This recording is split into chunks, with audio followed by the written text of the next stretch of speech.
नमस्कार, शाम के 5 बज चुके हैं। आप जानते हैं वक्त हो गया है ताल ठोके का। मैं हूं आपके साथ अमन चोपड़ा। 5 बज चुके हैं और 5 बजे ही प्रधानमंत्री नरेंद्र मोदी की कैबिनेट मीटिंग का भी वक्त है। इस वक्त 5 बज चुके हैं, बड़ी खबर है, 5 बज चुके हैं और 5 बजे ही प्रधानमंत्री नरेंद्र मोदी अपनी कैबिनेट के साथ मीटिंग करेंगे और मंत्रिपरिषद की शाम 7 बजे बैठक होगी। आप जानते हैं कल ही कैबिनेट का सबसे बड़ा मेकओवर हुआ है और इस मेकओवर को लेकर विपक्ष परेशान है। हालांकि कई तरह के सवाल उठाए जा रहे हैं कि इतना बड़ा बदलाव, टीम मोदी में पूरी तरीके से आमूलचूल परिवर्तन, टीम मोदी को पूरी तरीके से बदल दिया गया। ये पूरा मेकओवर, ये इतना बड़ा बदलाव, टीम में पूरा बदलाव क्यों किया गया? विपक्ष की तरफ से कहा जा रहा है कि ये दरअसल कन्फेशन ऑफ गिल्ट है। मतलब ये नाकामी स्वीकार की है सरकार ने, नाकामी स्वीकार, इसलिए इतना बड़ा विस्तार, ये ऑपोजिशन कह रहा है। सरकार की तरफ से कहा जा रहा है कि नए चेहरों को मौका दिया गया है, देश के हर कोने की सरकार है, सबकी सरकार है, ओबीसी सरकार है, हर वर्ग की सरकार है, लेकिन राजनीतिक रुदाली अपनी जगह।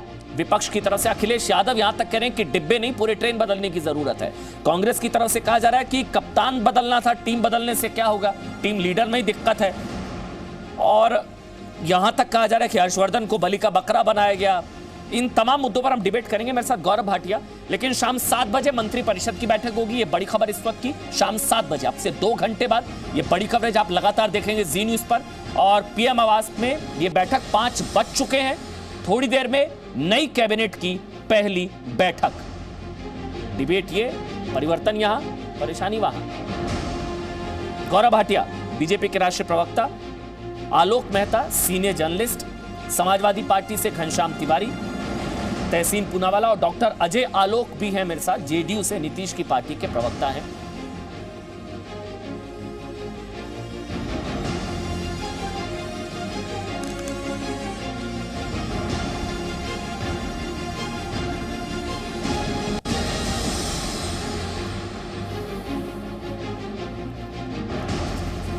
आप तमाम पैनलिस्ट को इस स्क्रीन पर देख सकते हैं। सबसे पहले गौरव, मैं आपसे शुरू कर रहा हूं। सिर्फ डिब्बे नहीं, जरूरत पूरे ट्रेन बदलने की थी, नाकामी स्वीकार की, नाकामी स्वीकार, इसलिए इतना बड़ा विस्तार, पूरी टीम इसलिए बदलनी पड़ी आप लोगों को। ये पूरा ऑपोजिशन कह रहा है कि एडमिशन ऑफ गिल्ट है। कोरोना काल में आप लोग नाकाम रहे, इसलिए हर्षवर्धन जी का इस्तीफा, कानून मंत्री का इस्तीफा, प्रकाश जावड़ेकर का इस्तीफा, रमेश पोखरियाल निशंक का इस्तीफा, नाकामी स्वीकार किया आप लोगों ने। गौरव भाटिया। अमन जी, सबसे पहले तो सभी जो नए मंत्री आए हैं मंत्रिमंडल में, उनको शुभकामनाएं। और ये विस्तार बहुत ही महत्वपूर्ण है क्योंकि एक बहुत मजबूत संदेश पूरे देश में इसका गया है। कुछ लोगों को मिर्ची भी लगी है, अब उनको मिर्ची लगी है तो हम क्या करें, लेकिन बात यह है कि संदेश मजबूती से गया है कि सबकी सरकार है। जिस तरह से अनुसूचित जनजाति जाति के प्रतिनिधि, जिस तरह से महिलाएं, युवा, जिस तरह से क्षेत्रीय जो एक इक्विलिब्रियम होना चाहिए, वो सब हमने देखा है। और सबसे अच्छी बात यह है कि श्री नरेंद्र मोदी जी वो प्रधानमंत्री हैं जो बड़े फैसले लेने में सक्षम है और देश हित और जनता किस तरह से मजबूत हो, मुख्य धारा से जुड़े, यही मेन मकसद रहता है। और इसीलिए जब इस तरह का बड़ा बदलाव आता है तो वो पार्टियां जो चाहती थी कलह रहे, फूट रहे और उनको उनकी राजनीतिक जमीन नहीं मिल रही थी, आज शोर मचा रही हैं। 2-3 और बड़ी बातें हुई हैं जो मैं आपको बताना चाहूंगा। सबसे पहले देखिए, कहा जा रहा था ये एनडीए का जो गठबंधन है, इसके साथ ही कहां रह गए। तो कल जेडीयू के, एलजेपी के और साथ में अपना दल के जिस तरह से अब मंत्रिमंडल में आ गए हैं, तो ये एनडीए को भी मजबूती देता है। सबका साथ, सबका विकास, सबका विश्वास, एलायंस के साथ भी, गठबंधन के साथी के साथ भी। एक आरोप लगाते थे कि अल्पसंख्यकों का क्या, अब इनकी परिभाषा अमन जी अल्पसंख्यकों की ये थी कि केवल तुष्टीकरण करो, मुसलमानों की बात करो। ये सारी चीजें ये जो मंत्रिमंडल है देख ली, हमने देख लिया। इसमें लॉयर्स भी हैं, डॉक्टर्स भी हैं, वकील भी हैं, टेक्नोक्रेट्स भी हैं, आईएएस ऑफिसर्स भी हैं, ब्यूरोक्रेट्स भी हैं, माइनॉरिटी से भी 5 मिनिस्टर हैं, महिलाएं हैं 11, ये सब हमने देख लिया। 25 राज्यों का प्रतिनिधित्व है, देश के हर कोने की सरकार। ठीक, सवाल जो मैंने शुरू किया था, मैं फिर वापस लौट रहा हूं। टीम अच्छा काम कर रही थी, क्योंकि ये कहा जाता है ना भाई, टीम अगर अच्छा परफॉर्म करती है, विनिंग कॉम्बिनेशन के साथ छेड़छाड़ नहीं की जाती। अगर कोई टीम अच्छी बल्लेबाजी कर रही है और अच्छा खेल रही है तो विनिंग कॉम्बिनेशन के साथ कोई बदलाव नहीं होता। क्या टीम अच्छा काम कर रही थी? अगर हां तो क्यों बदला, और अगर बदला तो क्या वो अच्छा काम नहीं कर रही थी? ये है मेरा सवाल, इस पर आप बोलिए। देखिए अमन जी, जो भी मंत्री रहे थे बहुत बड़े चेहरे थे, चाहे रविशंकर प्रसाद जी हों, प्रकाश जावड़ेकर जी हों, हर्षवर्धन जी हों, ये भारतीय जनता पार्टी की भी नींव हैं। और इन्होंने अपने अपने मंत्री जो इनका पोर्टफोलियो था उसमें कितना अच्छा काम किया है मैं बता सकता हूं। हर्षवर्धन जी पे ये लोग टिप्पणी कर रहे हैं, इनको दर्द हो रहा है। उन्होंने ये सुनिश्चित किया कि पहली वेव जो आए उसको हम परास्त करें, दूसरी वेव जो आई कोविड की उसको कैसे हम कंट्रोल कर सके। 36 करोड़ वैक्सीनेशन लगे। रविशंकर प्रसाद जी, इंटरमीडिएरी रूल से लेके जनधन अकाउंट खोलना, आधार कार्ड, चीजें ठीक हैं। हाँ, क्या पीएम मोदी संतुष्ट से उनके काम से? क्या वो ठीक काम कर रहे थे? अगर हां तो क्यों बदला? ये है मैं मेरा बताता हूं। हाँ अमन जी, देखिए अक्सर ऐसा होता है कि जो योग्य व्यक्ति होता है उसको आप संगठन में भी इस्तेमाल करना चाहते हैं, एक नई भूमिका देना चाहते हैं। दूसरी बात, आप भी इस जो मंत्रिमंडल विस्तार हुआ इसमें देखेंगे कि युवाओं को लाने का प्रयास और एक नई ऊर्जा, एक नई सोच के साथ लोग आए। हो सकता है वो और बेहतर काम करें। ये मेरा सवाल था, इसका जवाब अब आपने दिया कि उनके टैलेंट का हो सकता है संगठन में इस्तेमाल किया जाए। ठीक है, मैं घनश्याम तिवारी के पास चला जाता हूं, डिबेट को आगे बढ़ाते हैं। घनश्याम तिवारी हैं, उसके बाद अजय आलोक और तहसीन पूनावाला आपके पास भी आऊंगा। पहले घनश्याम तिवारी, क्योंकि मैं अखिलेश यादव की टिप्पणी पढ़ रहा था। उन्होंने कहा है कि हर क्षेत्र में नाकाम रही है सरकार, जरूरत केवल डिब्बे नहीं पूरे ट्रेन बदलने की थी। बीजेपी ने सरकार चलाने का नैतिक अधिकार खोल दिया है, डिब्बे नहीं पूरे ट्रेन बदलनी थी। घनश्याम, देखिए दो बातें कहूंगा। सबसे पहले मैं आपके दर्शकों को, अपने को पैनलिस्ट को, सबको नमस्कार करता हूं। अनिल स्वरूप जी हैं, इस सरकार में सेक्रेटरी रहे शिक्षा में और अनेक महत्वपूर्ण विभागों में सेक्रेटरी रहे। उनका एक ट्वीट है, वो कहते हैं कि what will the country achieve by handing over railways, housing, energy, steel, foreign affairs, petroleum, IT and communication to babus. उसके बाद किसी और ने प्रधानमंत्री का वीडियो ट्वीट किया कि क्या इस देश को केवल बाबू चलाएंगे? जो पार्टी स्वयं को दुनिया की सबसे बड़ी पार्टी होने का दावा करती है, उसने अपने सारे महत्वपूर्ण मंत्रालय, जिसकी बुनियाद पे वो नई न्यू इंडिया का और 5 ट्रिलियन इकोनॉमी बनाना चाहती है, वो उन्होंने आउटसोर्स कर दिया है कुछ ऐसे लोगों को जो राजनीतिक नहीं रहे हैं, जो सेक्रेटरीज रहे हैं, जिनकी राजनीतिक भूमिका नहीं रही है। इससे तो ऐसा लगता है कि भारतीय जनता पार्टी में वो नेता जो लोगों के बीच में द्वेष फैलाएं, नफरत फैलाएं, गुस्सा दिलाएं और भारतीय जनता पार्टी की हिंदू मुस्लिम को लड़ाने वाली राजनीति करते रहें, विकास का भट्ठा बिठाने वाली राजनीति करते रहे, वो अलग हैं जो मंच पे खड़े होकर भाषण देंगे। उसके बाद जो आरएसएस के नेता हैं वो अलग हैं, और उसके बाद इस देश में जो कुछ भी ब्यूरोक्रेटिक काम है, विकास का काम है, वो अलग हैं। जो ब्यूरोक्रेट्स हैं उन्हीं को एक्सटेंशन दिया जाएगा मंत्री के रूप में। आप ये सोचिए, रविशंकर प्रसाद, प्रकाश जावड़ेकर, ये लोग सरकार का मुख थे। अगर जिस सरकार का मुख ही हट गया, उसका मुखौटा टूटेगा कि नहीं टूटेगा? इसलिए सवाल लाजमी है कि यहाँ पर पूरी रेल के डिब्बे बदलने से नहीं होगा, पूरी इंजन में गड़बड़ है। आपके घर पे सैकड़ों गाड़ियां लगी हो, घर पे सैकड़ों गाड़ियां लगी हो और आपको गाड़ी चलाने ना आता हो तो क्या होगा? ऐसे ही प्रधानमंत्री के सामने नए नए मंत्री आते रहेंगे, लेकिन अगर आपको अर्थव्यवस्था चलाने नहीं आता है, आपको नहीं पता है कि देश बेरोजगारी से कैसे लड़े, आपको लगता था कि कोरोना 21 दिन में समाप्त हो जाएगा, आपको नहीं पता कि वैक्सीन के लिए आपने क्या गलतियां की, आपको नहीं पता कि इस देश में सेंटर स्टेट रिलेशनशिप के लिए क्या करना चाहिए। थे इस्तीफा हो?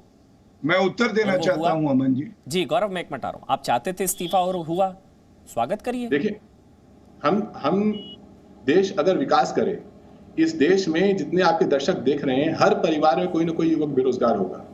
उत्तर प्रदेश में 1 करोड़ नौकरी देने की बात योगी आदित्यनाथ ने जून तक कही थी।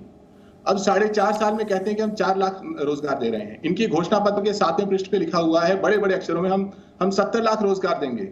जिस दिन जो मर्जी आए आप नारा गढ़ दीजिए, नए चेहरे ले आ दीजिए, लेकिन आप विकास मत कीजिए। तो ट्रेन बदलनी थी, कौन सी ट्रेन? क्योंकि आपकी ट्रेन तो अभी पटरी से उतरी ना पंचायत चुनाव में। आपकी ट्रेन का क्या हाल हुआ पंचायत चुनाव में, देखा ना आपने? वो तो आज भी आप देख रहे हैं, ट्रेन की आप बात कर रहे थे।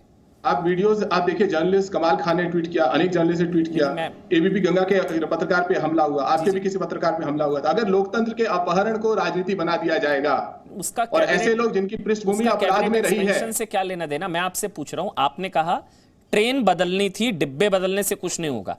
आपकी ट्रेन क्यों पटरी से उतर गई? पंचायत चुनाव में आपने ट्रेलर देखा ना? आप अपनी ट्रेन का ध्यान रखिए ना सर, बिना इंजन की ट्रेन अभी भी चल रहा है। ब्लॉक के चुनाव जो अभी चल रहे हैं उसी की बात कर रहा हूं। आज अगर आपकी कैमरा टीम उत्तर प्रदेश के किसी भी जिले में चले जाए, उस जिले में आपको लोगों के ऊपर गोली चलती हुई दिखाई देगी, डंडे हथगोले चलते हुए दिखाई देंगे, किसी महिला की साड़ी खींचती हुई नजर आएगी। पूरे उत्तर प्रदेश को दुर्योधन दुशासन का रंगमंच बना दिया गया है। ये कंस राज जाएगा और उत्तर प्रदेश का अच्छा दिन आएगा, मैं आपके दर्शकों को बताना चाहता हूं। मैं उत्तर दे दूं? अब गौरव आप जो उत्तर दे दीजिए, क्योंकि गायत्री प्रजापति कहां तक पहुंच सकते हैं हम लोग। नहीं, अभी मैं बताता गौरव आप हूं। जवाब दे दीजिए। गौरव गौरव गौरव देखिए, ये बात कौन कह रहा है कि इंजन में खराबी है और डिब्बे बदले जा रहे हैं? ये वो पार्टी कह रही है जिसके छोटे डिब्बे अखिलेश यादव ने इंजन मुलायम सिंह यादव को ही हटा दिया था। और अगर कांग्रेस के संदर्भ में कहें तो ये जो डिब्बा बनाने वाली गांधी परिवार की फैक्ट्री है, इसके जो डिब्बे बन के आते हैं उसमें तो वैसे ही खराबी है। और यही बात तो हम भी समझा रहे हैं कि अगर कांग्रेस पार्टी इंजन है तो आप ये डिब्बे लगा के राहुल गांधी, सोनिया गांधी, प्रियंका वाड्रा गांधी कैसे चलाएंगे पार्टी?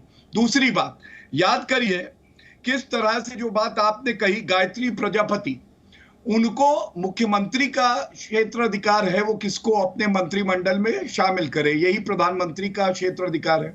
गायत्री प्रजापति को हटाया था अखिलेश यादव ने और उसके बाद 4 दिन बाद वापस लाना पड़ गया था। ऐसे मुख्यमंत्री थे।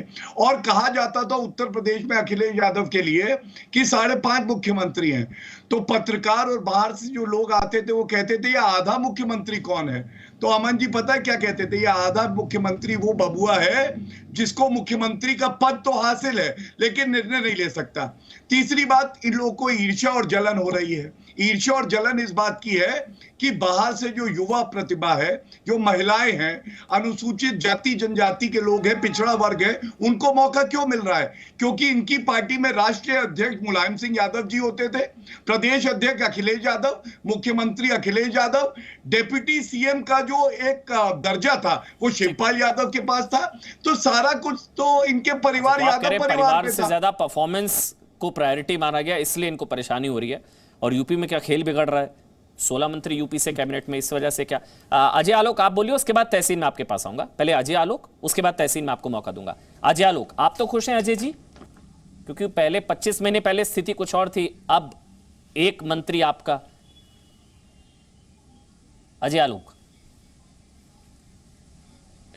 देखिए ऐसा है कि प्रधानमंत्री का एक विशेष प्रेरोगेटिव होता है, स्पेशल प्रेरोगेटिव होता है कि वो अपने मंत्रिमंडल में किसको जगह दें, किसको जगह नहीं दें। हमारे राष्ट्रीय अध्यक्ष ने कल बहुत क्लियरली बोला कि कोई ज़रूरत नहीं थी अलायंस को अकोमोडेट करने की, क्योंकि बीजेपी को खुद अपने दम पे मेजॉरिटी है। तो एक सांकेतिक मैसेज देने के लिए देश भर में कि एनडीए यूनाइट है, प्रधानमंत्री ने उदारता दिखाई और सारे अलायंस को अकोमोडेट किया। इसलिए खुश क्यों नहीं होगा कोई? रही बात यह कि हटाया क्यों, लाया क्यों, तो एक तो इनका पर्सनल प्रेरोगेटिव है। मैं बीच में टोक सकता हूं आपको, अगर बुरा ना लगे आप कंटिन्यू करिएगा। क्या यहाँ बैठा हुआ व्यक्ति है कोई?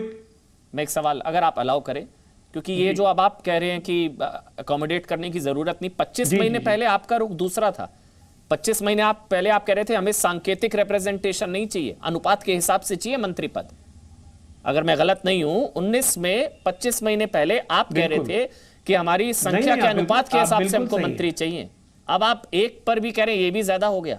ये बदला हृदय परिवर्तन कैसे हुआ? ये पशुपति पारस वाला एंगल तो नहीं है? जी जी मैं बता रहा हूं जी जी। अभी मैं बता रहा हूं, आप बिल्कुल सही कह रहे हैं कि 2019 में हमने ये कहा था कि हमें सांकेतिक रिप्रेजेंटेशन नहीं चाहिए, अनुपात के हिसाब से होनी चाहिए। उस वक्त परिस्थितियां अलग थी। आज 2 साल के बाद जब केंद्र सरकार चल रही है और हम भी केंद्र सरकार के पार्ट हैं, कोविड महामारी का हम हिस्सा है जिससे बिहार भी लड़ा मजबूती से, तो कहीं ना कहीं हमारी पार्टी में मंथन हुआ कि हमें केंद्र का हिस्सा होना चाहिए, वो भले ही सांकेतिक क्यों ना हो। क्योंकि कहीं ना कहीं ये मैसेज कहीं से ठीक नहीं जाता है कि हम एक ईगो रखे हुए हैं इसलिए हम केंद्र में नहीं जा रहे हैं। ये एनडीए गठबंधन के लिए कहीं ना कहीं ठीक नहीं था। और राजनीति में अमन जी आप ये बात मानेंगे कि परिस्थितियों के हिसाब से लोग फैसले लेते हैं। ऐसा नहीं है कि 2019 में जो आप फैसला ले रहे तो 2014 में क्या थे? हम तो इनके खिलाफ लड़ रहे थे। 19 में हम साथ में लड़ गए, 24 में क्या होगा? तो ये परिस्थितियों के हिसाब से निर्णय होता है। हमारी पार्टी में इस पर निर्णय हुआ कि हमें केंद्र का हिस्सा होना चाहिए, इसलिए हम आए। क्या बदला? अब मैं बात कंटिन्यू विधानसभा चुनाव में आप बिग ब्रदर नहीं रहे, कैंडिडेट ताल ठोक के सीधा पूछ रहा हूं। पूरी कोरोना नहीं, बिग ब्रदर और स्मॉल ब्रदर की बात नहीं है। आपसी परस्पर विश्वास एनडीए में और बढ़े और ये पब्लिक में एक मैसेज भी जाए। आप ये देखिए कि इसी परस्पर मैसेज को मजबूत करने के लिए प्रधानमंत्री जी ने चुनाव के पहले भी घोषणा की थी कि अगर भले जेडीयू को कम सीटें, नीतीश जी मुख्यमंत्री बनेंगे, हमें तो 43 आई, हम तो मुख्यमंत्री बनने को तैयार नहीं थे। बीजेपी ने जोर दिया, प्रधानमंत्री जी ने विशेष आग्रह किया कि नहीं नीतीश जी आप मुख्यमंत्री बनेंगे। और बड़ी चीज होती है ना तो इसमें हर समय परिस्थितियां बदलती रहती हैं, उसी के हिसाब से राजनीति में फैसले होते हैं। ये इतना बड़ा त्याग आपने वो भी किया, अपने कोटे से पशुपति पारस को भी आपने मिनिस्टर, कहने को एलजीपी से, लेकिन अंदर तो सबको ही पता ही है, इस वजह से भी आपने अपने कोटे से पशुपति पारस जी को मंत्री बनवाया। खैर पूरी कहानी, अंदर की कहानी आपको भी पता है। लेकिन तहसीन पूनावाला अब आप बोलिए और फिर आलोक मेहता मैं आपके पास आऊंगा। तहसीन पूनावाला, नाकामी को स्वीकारा इसी वजह से, क्योंकि आप लोग भी मांग कर रहे थे कि हर्षवर्धन का इस्तीफा होना चाहिए, और जब इस्तीफा हो गया तो आप कह रहे हैं उनको बलि का बकरा बना दिया। अव्वल तो मैं माननीय प्रधानमंत्री और जो नए कैबिनेट में लोग जिन्होंने शपथ लिए उन सबको ढेर सारी बधाई देना चाहूंगा और ये उम्मीद करूंगा कि वो भारत के संविधान की और भारत के लोग की हम सबकी सेवा करें और देश को आगे ले जाए, क्योंकि हम सब चाहते हैं कि देश सफल हो। प्रधानमंत्री ने जो बदलाव किए, जैसे आलोक जी ने कहा, उनका विशेष अधिकार है और प्रधानमंत्री ने बदलाव किया उनको मैं स्वीकारता हूँ और उसके लिए उनका वो अधिकार है। दो चीज कहते मैं अपनी बात समाप्त करूंगा। एक, हर्षवर्धन जी हो या हमारे जो एजुकेशन मिनिस्टर हो, MOS education health minister, education minister, ये सब को बदलने का मतलब ये होता है कि प्रधानमंत्री जी मान रहे कि वो ठीक से काम नहीं कर रहे थे। हेल्थ पे तो काफी चर्चा होगी, एजुकेशन जो एनईपी पॉलिसी थी उस पर इतनी चर्चा हुई, इतनी फैनफेयर से वो पॉलिसी लाई गई, लेकिन अब हम स्वीकार करते हैं कि पॉलिसी पूरी तरह से फेल हो गई। इससे ये सीख मिलती है कि अगर आप कामयाब हो तो प्रधानमंत्री जी को श्रेय मिलेगा, फेल हो जाए तो आप बलि के बकरे बनेंगे। पर क्या ये बीजेपी का अंदरूनी मामला है। दूसरी बात करते मैं अपनी बात समाप्त करूंगा। आप जो जिला चुनाव की बात कर रहे थे, अभी सीतापुर में आप देखिए कि पुलिस के सामने गोलियां चल रही है, बम चल रहे और पुलिस अपनी जान बचाकर भाग रही है। तो मेरा ये मानना है कि जो प्रधानमंत्री ने स्वीकार किया है कि वो हेल्थ में और एजुकेशन में फेल हो गए, उत्तर प्रदेश में भी ये स्वीकार की बीजेपी की फेल हो चुकी है और सिर्फ उत्तर प्रदेश के नहीं, देश के अच्छे दिन, बाकी अच्छे दिन आने वाले हैं।